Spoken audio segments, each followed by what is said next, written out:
everyone. So we have Sanam here. She's one of our best friends. So, hey, Sanam, thank you for joining us.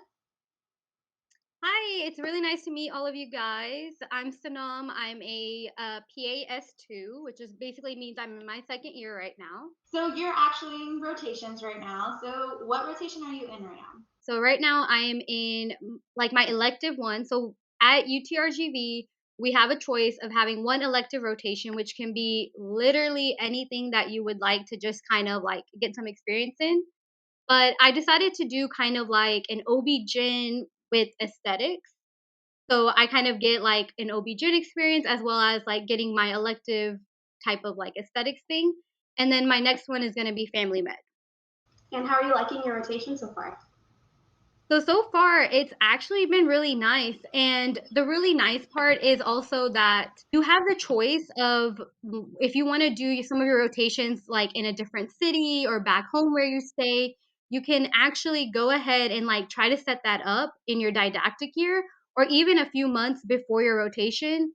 And so currently, I'm going to be doing my elective one here and then my family med as well as my capstone back home. So I think that's kind of amazing. And what are you going to do for your capstone?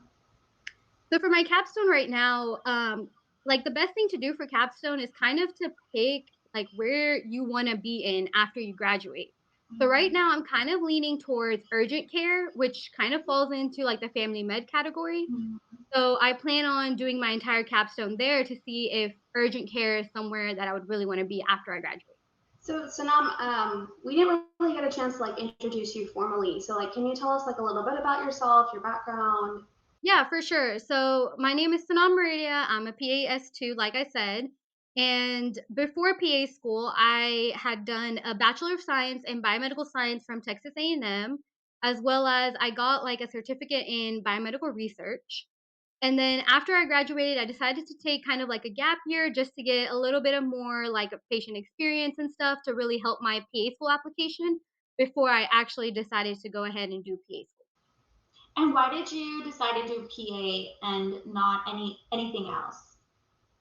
So, actually, backstory, I think when I was very little, I really wanted to be a doctor. And I feel like back in the day, we like when I was like, in middle school, I feel like PA didn't really exist. Like that terminology wasn't really thrown around until I actually like went into a clinic myself and had an experience with a PA. And that was kind of my first interaction with them. And I decided to do kind of a little bit more research into what exactly a PA is, and from that, I was able to find that, they have the flexibility of just like switching from specialties and not having to go back to school like an MD would have to. And just having kind of like that flexibility, that patient and hands on experience. And then also just having like a flexible social and family life. Those are kind of all the things that kind of drew me towards PA versus MD more so. And your schooling is like very similar, if anything. So I think like in perspective of everything globally, like that was like the choice for me. Okay. I kind of want to take you back to your didactic year because that's currently what we're in. So, can you tell us a little bit about your didactic year, like how your testing schedule was, what classes you had, like just anything about that? It is a year long, so it's about 12 months. And that's kind of when you have your classroom learning setting. So actually, when I was going through didactic, that was when COVID was still very big. And I actually had about half a semester to a semester of it in online. So having it online made it really difficult. I mean, I'm sure a lot of people can imagine like it's hard to focus when you're at home or you're like just glued to a computer most of the time and stuff. So, I mean, there were many times when I had a very hard time concentrating and I had to do a lot of studying on my own just because I couldn't pay attention to what the teachers were saying.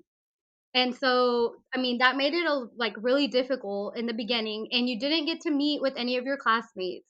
So that was also very hard. You just didn't have any interaction with anybody. You had to kind of figure things out on your own more so, and just kind of communicate through group chats and stuff. So that definitely made a difference in the way didactic went for me. But about halfway through, we started coming into person, and then starting from spring, we were full time in person. And just to kind of give you a little insight about how didactic works, is the way our program did it was they grouped everything by like body systems and different modules. So you had kind of a neuro module, you had a cardio module, you have OB-GYN, you have derm. So it's split into different modules throughout your whole didactic year. And the thing that I really liked is they group classes according to the modules, and everything that you're learning at that time all relates to that same disease or that same module. So, for example, like let's say if you're in the cardio module, you have you're learning about the patho behind the disease, then you're learning about the actual disease itself, which is your clinical medicine class called ICM. And then you're also learning all the pharmacology behind it, so learning about all the different treatment options and things. And then starting in the spring, they start to kind of add in your clinical skills. So that's when you start to get to learn a little bit more of your hands-on things, such as like administering shots, draining abscesses. Then you get to learn a little bit more about just all the hands-on stuff you can do. And then along with all your core classes, you have in the beginning your anatomy class, which I think the coolest thing about our program has been that we were able to get actual cadavers, which were solely for us PA students.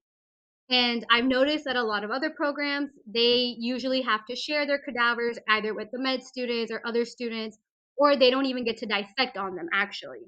And so that was a blessing for us that we were actually able to dissect on them, get to learn from them, really see the anatomy hands on and up front. So I think that was really amazing for sure for us.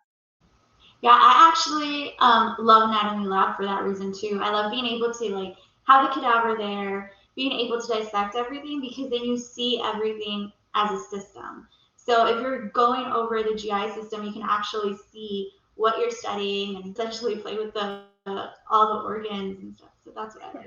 What was really cool for me about cadaver lab was each body was different. Like, we're studying one system, but each like positioning of like the vessels and the veins, they were all different. And I thought that was just like so cool. Like some veins on some people were super thick and like huge, and then on others it was very thin and frail.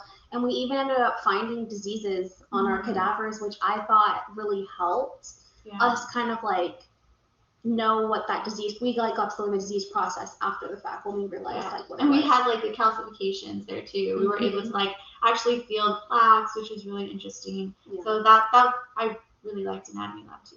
Yeah, I remember too that we had one, it was like a frail little old lady when you look at her. And she had like the thickest and hardest aorta. Like it was rock solid and it was just filled with all that plaque. And it was crazy because like I mean, that that's probably how she passed. And just like feeling that hands on and everything, it just I mean, it blows your mind. Like it's amazing how the human body is really. And that is the time when you find that out for sure. What was your favorite dissection from anatomy lab? So I think that my favorite dissection probably had to be, I think it was really cool seeing like the heart and the brain for me because you kind of always, if anything, you've always seen just the outside in videos and stuff, and you actually got to cut it open, see how it is, and it's kind of cool that that little thing is like supplying your entire body. Like it's just amazing.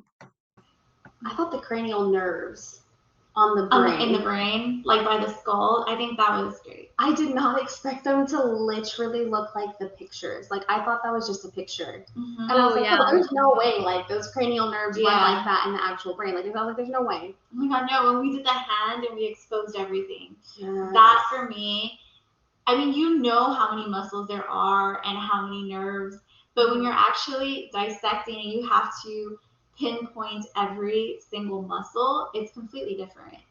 And that was really interesting because there's so many like muscles there. And it's like you do so many fine motor things with your hand and you don't think like, oh, if I injure one nerve, like you lose function of your fingers. Like and you need that for like the fine touch, the grip. Like you don't think about it until you're like seeing it.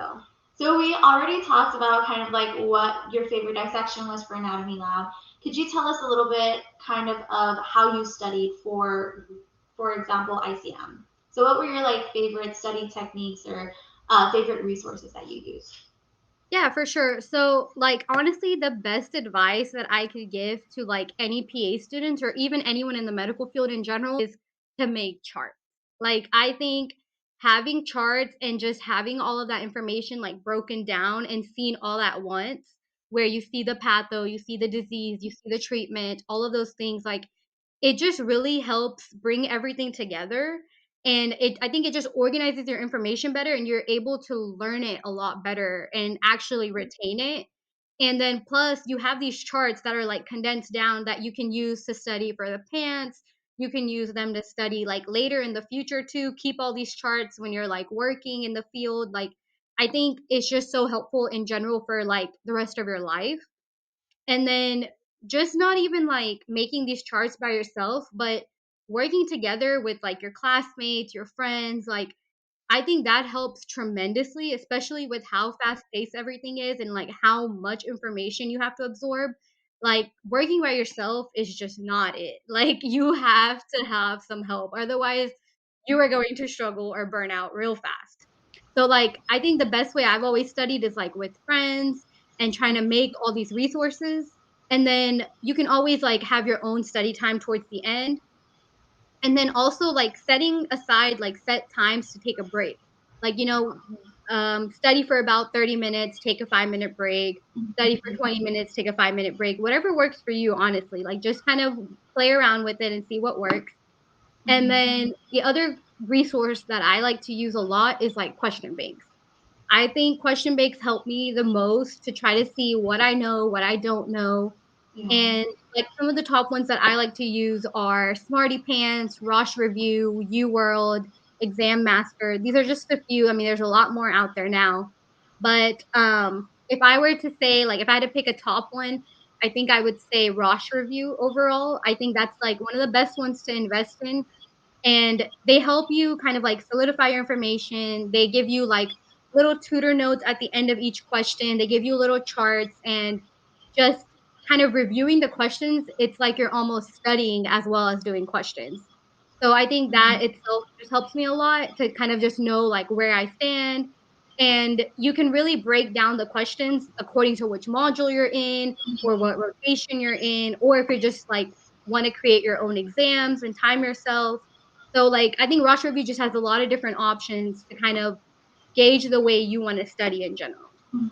So you used Rosh Review for both your didactic year and now your clinical year, correct? Yes. So we actually, in when I was in my didactic year, I actually bought the package with my PA program Mm-hmm. that had just like didactic style questions. Yeah. And then when it came into my clinical rotations, they have another Q bank that divides all of it by your rotations. So you can also even get like little boost exams that are like an additional purchase, but like I definitely recommend doing those because it's like 100 questions, 120 questions, which is kind of what your rotation exams are going to be like. Mm-hmm. And I think that's the best way to kind of just at the end take those exams and see kind of where you fall and what you need to work up by the time you take your actual rotation exam. So now that you're in your clinical rotations, we were just curious, what has been your favorite rotation so far? So my favorite rotation, I will have to say, surprisingly, has been ER, and I had a little like kind of dabble into urgent care already, so I would have to say those two. And right now, I mean, I'm still going to go into urgent care in my next rotation, so I just expect it to get even better. But I honestly, from the beginning, I always wanted to stay away from the ER. I didn't think that was ever going to be my thing to have like life threatening situations and all these things. But those like standalone ERs probably have been kind of my favorite thing so far, just because of how hands on it is. You get to see like different things come in every day, and honestly, now, like, our health system and people have just started to use ERs as like urgent cares, as family clinics. They are coming in for every little thing. So you kind of get like a variety of things to see, as well as you still get to use your hands-on skills like suturing and draining abscesses and stuff like that. So it's like it's not like a sitting down just talking to the patients type of thing, which I really enjoyed that fact. Do you have a favorite experience in that rotation that you want to talk about? So I think my favorite experiences were probably the ones where I actually got to do and use some of my skills. Mhm. So I actually got to like help in an IND, and it was actually a prison patient, and the prison patient was like scared out of his mind. He's like, "Oh my god, I'm gonna get cut open," all these things, and for some reason that day, I also just I guess I didn't eat properly, so I kind of felt dizzy while doing the procedure. And so, like, I mean, I think at that point, like, I think the prison guy felt it, my patient felt it, and in turn, like, he didn't even realize his procedure was going on, and he ended up worrying more about me than his actual self.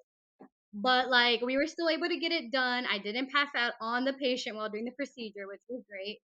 But, I mean, it was fascinating how much, like, pus and blood and all this stuff just came out of his wound, which, most people would probably die or faint or just be like, "Oh my god, I cannot handle any of this." But, like, for me, it just didn't phase me. I was totally fine. Like, I was like, "Heck yeah, take everything out," you know? So, like, those kind of things, like, it takes a certain type of person to do these type of things, you know?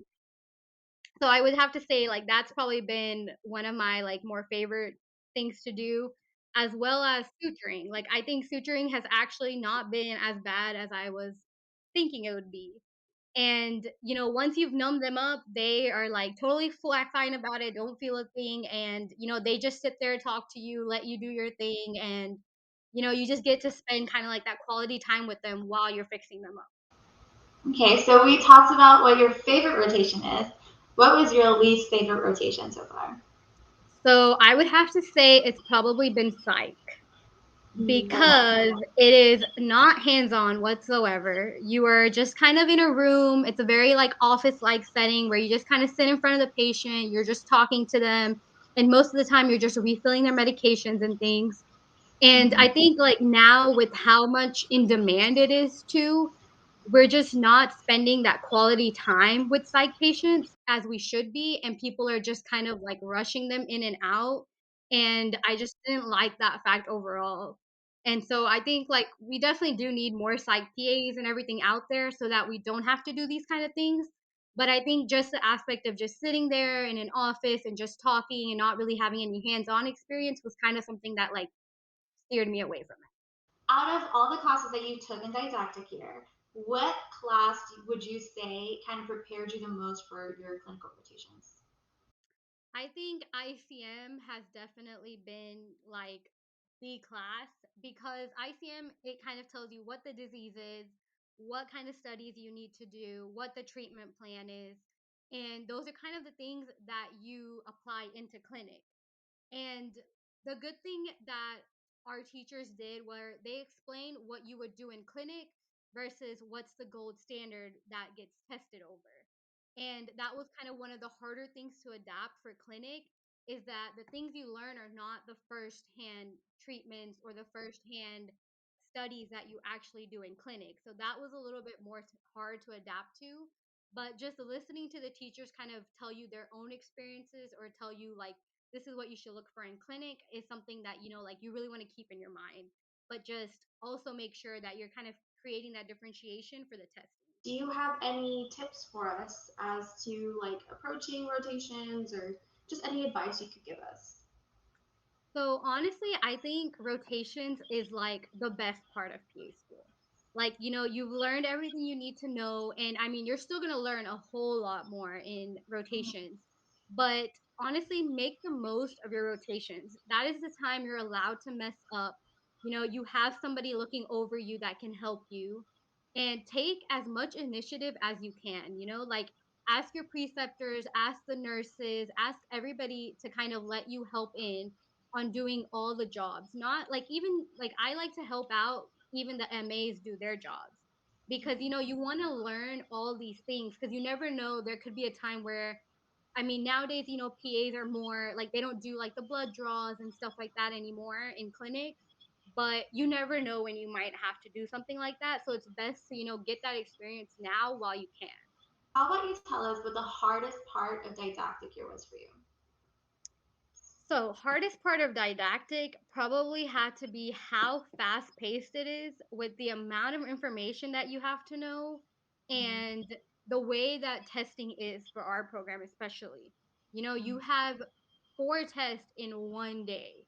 And so, you're like, your mind is just everywhere. So, just like, that's the reason you want to create your best study methods so that way you can really help organize the information and get all that information down for your testing purposes. Mhm.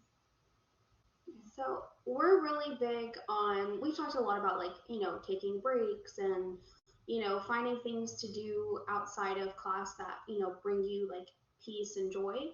So I'm just curious, what do you do outside of school that, helps you de-stress? Desserts. Stop. We know the whole stress backwards is desserts thing, but come on. No, but you love your sweets, right? I mean, Yes, and I have a huge sweet tooth. Like, I think I'm always telling Ari, like, hey, there's this new place that opened up. We gotta go try Let's it. Or go. they have this like super sweet dessert. Like, we gotta go. And like, just having to take that time to like just spend with your family, your friends, your significant others. Like, I mean, PA school is PA school. Like, it is really like the fire hydrant water rushing at you. Like, it really is. mhm. But, you just kind of got to take that time to, just spend with friends, have wine nights every month, have, like a little movie night every once in a while. Like, just really spend time with your friends and, or even like, go outside, take a walk, join a dance class, just things like that. Like, really take the time for yourself, so that way you don't burn out. So I kind of wanted to ask you because we have very different types of relationships. So I know there's a lot of incoming students that are coming in and they're in relationships right now. Some of them might be long distance relationships, others like actually live with their significant other. Could you explain a little as to how your long distance relationship worked and how you made it work throughout PA school?